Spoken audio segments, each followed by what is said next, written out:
మాజీ అదేవిధంగా పత్రికా అన్నలందరికీ నా హృదయపూర్వక నమస్కారం. స్వాతంత్రం వచ్చిన తరువాత బీసీ కులాలు ఉత్పత్తి కులాలుగానే మిగిలిపోయినాయి. మోసే బోయలుగా మాత్రమే ఇవాళ పరిగణించబడతా ఉన్నారు. కానీ రాజ్యాధికారంలో వాటా ఎక్కడ కూడా రాలేదు. కాంగ్రెస్ పార్టీ ఈ దేశాన్ని, ఈ రాష్ట్రాన్ని పరిపాలించింది. ఈ దేశంలో కాంగ్రెస్ పార్టీ మొట్టమొదటగా దోషిగా నిలబెట్టాలంటే కాంగ్రెస్ పార్టీ దోషిగా నిలబడాలి. బీసీలకు మోసం చేసినటువంటి పార్టీ కాంగ్రెస్ పార్టీ. అది నెహ్రూ కావచ్చు, ఇందిరాగాంధీ కావచ్చు, అదేవిధంగా రాజీవ్ గాంధీ కావచ్చు. ఇవాళ జరుగుతున్నటువంటి ఏదైతే ఈ రాష్ట్ర ప్రభుత్వం కూడా, అంటే రేవంత్ రెడ్డి సర్కారు దాకా కాంగ్రెస్ పార్టీ పరిపాలించినప్పుడు బీసీలను నిట్టుగా మోసం చేసినటువంటి పార్టీ కాంగ్రెస్ పార్టీ అని చెప్పి ఈ సందర్భంగా నేను అందరికీ గుర్తు చేస్తా ఉన్నా. ఎందుకంటే ఆనాటి నుండి మోసం చేసింది కాక 2013లో మనమందరం కూడా చర్చ చేసేటువంటి అంశం, 2013లో కూడా ఆనాటి ఉన్నటువంటి ఆంధ్రప్రదేశ్ ప్రభుత్వం, ఇక్కడ కాంగ్రెస్ పార్టీ అధికారంలో ఉంది, కేంద్రంలో కూడా కాంగ్రెస్ పార్టీ అధికారంలో ఉంది.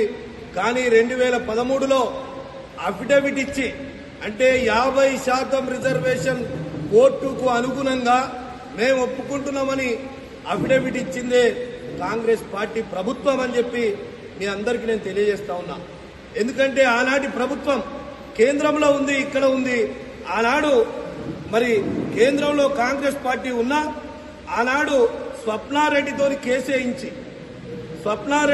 కేసేయించి ఇక్కడ రిజర్వేషన్లు 50% వరకే ఫ్రీజ్ అవుతాయి, ఇంతకన్నా మించి ఇవ్వలేమని చెప్పి ఆనాడు ఎలక్షన్లకు తొందరుండి ఇక మళ్ళొకసారి మేము కోర్టును ధిక్కరించాం, కోర్టును అడగమని చెప్పి ఆనాడు కాంగ్రెస్ పార్టీ చేసినటువంటి మోసమే ఇవాటి దాకా కొనసాగుతుందని మీ అందరికీ గుర్తు తెలిసేదాకా చెప్తా ఉన్నాం.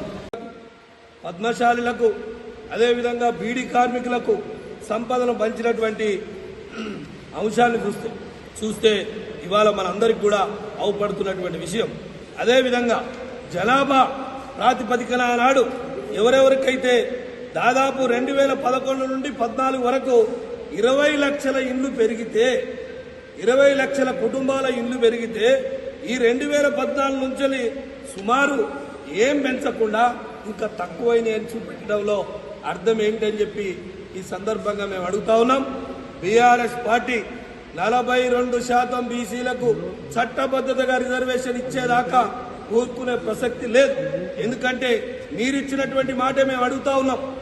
అది కూడా 42% మొన్న అసెంబ్లీలో తీర్మానం చేసింది, కానీ దానికి చట్ట రూపమే లేదు. ఏదో తూతూ మంత్రంగా అప్పటిదప్పుడు ఒక గంటలో అసెంబ్లీ ముగించి దాని మీద చర్చ పెట్టకుండా దొంగ లెక్కలు చెప్పి ఒక దొంగల మాదిరిగా బీసీలను మోసం చేసి బీసీ లెక్కలు తేల్చకుండా ఇవాళ అసెంబ్లీలో ఒట్టిగా స్టేట్మెంట్ ఇచ్చిండు. దాని చట్టం కూడా చేయలేదు. దాని చట్టం చేయకుండా నేను ఇప్పుడు అంటున్నాడు, నేను కేంద్ర ప్రభుత్వానికి పంపిస్తా, కేంద్రాన్ని దోషిగా నిలబెడతా అంటుడు. ఆయన నువ్వు హామీ ఇచ్చినాడు, అవన్నీ తెలవయా నీకు? 42% ఫ్రీజ్ ఉందని తెలవదా నీకు? 50% ఆనాడు ఎందుకు మోసగించినావు? అంటే బీసీలను మోసగించడమే కాంగ్రెస్ పని అని చెప్పి నేను అడుగుతా ఉన్నా. అది కూడా ఇవాళ మేము అడుగుతా ఉన్నాం, నువ్వు బీజేపీ నువ్వు ఇద్దరు కలిసి చట్టబద్ధత చేస్తారా, లేకుంటే రాజ్యాంగ సవరణ చేస్తారా? మీరేం చేస్తారో దీంట్లో బీజేపీ కూడా దోషే, కాంగ్రెస్ కూడా దోషే.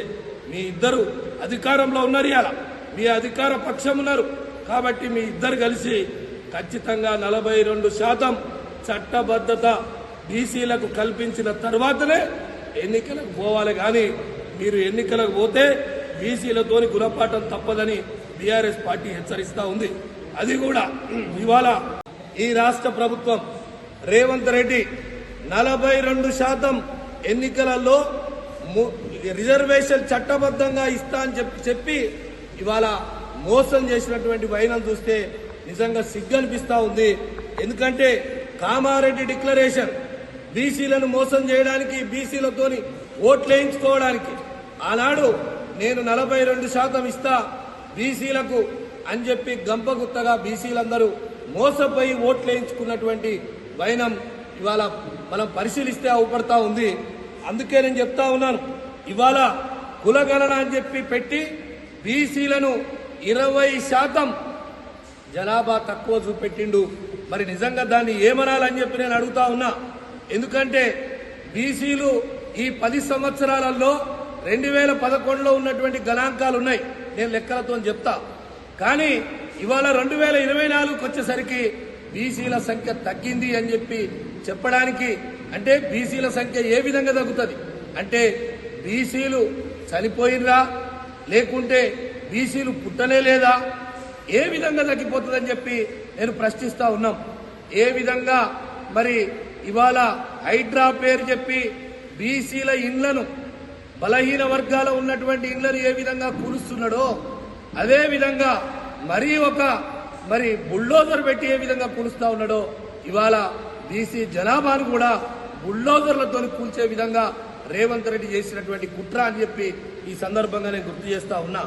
అదేవిధంగా ఎందుకంటే ఆనాడు 42% రిజర్వేషన్ ఇచ్చేనాడు ఆయనకు తెలియదా, కావాలనే కోర్టులలో వేస్తాం, ఇది ఎట్లాగో కొట్టుబడిపోతుంది, ప్రజలను మోసం చేయాలి, బీసీలను మోసం చేయాలనే ఒక ఆలోచనతోని ఆనాడు 42% చట్టబద్ధతగా ఇస్తా అని చెప్పినటువంటి మాట మనందరం చూసినాం.